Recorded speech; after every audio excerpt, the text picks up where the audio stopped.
Here at the Ricoh Coliseum, the Marlies on the ice skating after the weekend where they went 1-1. They came from behind down 3-0 on Friday night and ended up with a 4-3 overtime win against the Lake Erie Monsters, who are chasing them in this playoff race. The Marlies now in 10th, just 1 point back of Hamilton, a few points back of the Milwaukee Admirals, and a few games in hand as well as they play the Adirondack Flames on Tuesday night here at the Ricoh Coliseum. A tough one and a tough loss on Saturday night against the Grand Rapids Griffins, but the Marlies hung in with a conference leader for almost 50 minutes into the game before it blew open and a 7-2 final. It was a tough one to take for the Marlies as they got on the bus quick, but they also learned a little bit about what they need to do if they hope to be successful if they make the playoffs.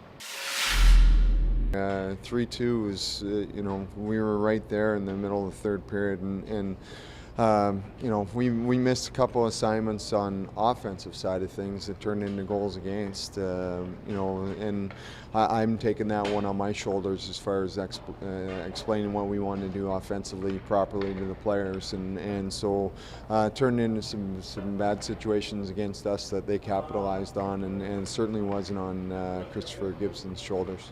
They also are one of those teams that you can't make a mistake, not even slightly against, but it does let you know a little bit what, if you make the playoffs, what you might have to do. Yeah, and that's what I explained to the guys is, you're going to face different situations in the playoffs, adversity, whether it's a bad call by a referee or just a bad bounce or a bad break or whatever, and it's how you respond to it, how you react to it, and we're on a learning curve as a team, and we didn't react to it the way I would have liked to have seen the other night, but we're going to be better moving forward. How did you guys feel going into that game and reaching into the third period with a quality team like that? Yeah, I thought we played really well. I thought that second period we really dominated them. I don't think they had many scoring opportunities. We had a lot of puck possession in there, and we were cycling the puck well. And then, a couple bad breaks, I guess, a couple odd man rushes there. One went off of our guy's leg and went in. But for the most part, I thought we played a pretty solid game.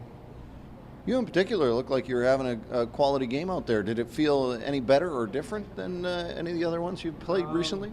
Yeah, a little bit. Kind of getting a couple more bounces. Felt like our line was clicking a little bit more. I know me, Brownie, and Roops have played together the last little while, and haven't really put a couple of pucks in net, but felt good to get a couple in there. So, hopefully we can kind of just carry that momentum that our line had over to the next game.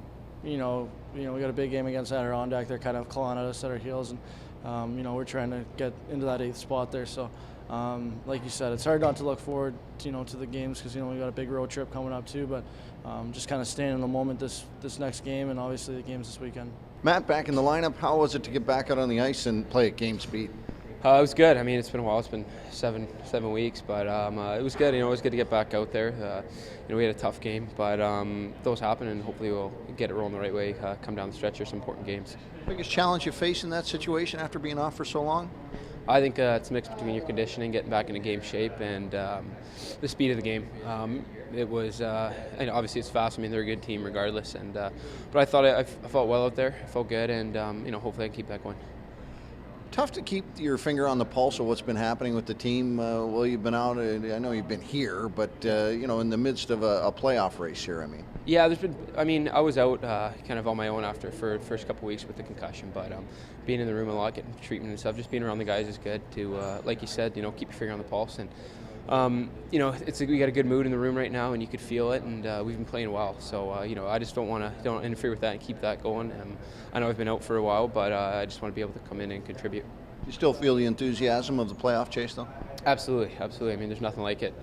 Getting in that playoffs is what you play for. It's why you're here, and we're close. We haven't had the year I think we wanted at the beginning of the year, but now down the stretch there's a lot of important games here, and if we can make the playoffs, that'd be awesome.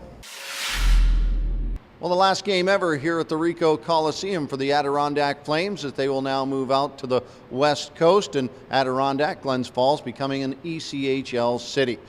The other two games this week include a home-and-home with the Rochester Americans. It starts out Friday night at the Blue Cross in Rochester, and then right here at the Ricoh Coliseum, the final home game of the season, 3 o'clock on Saturday afternoon.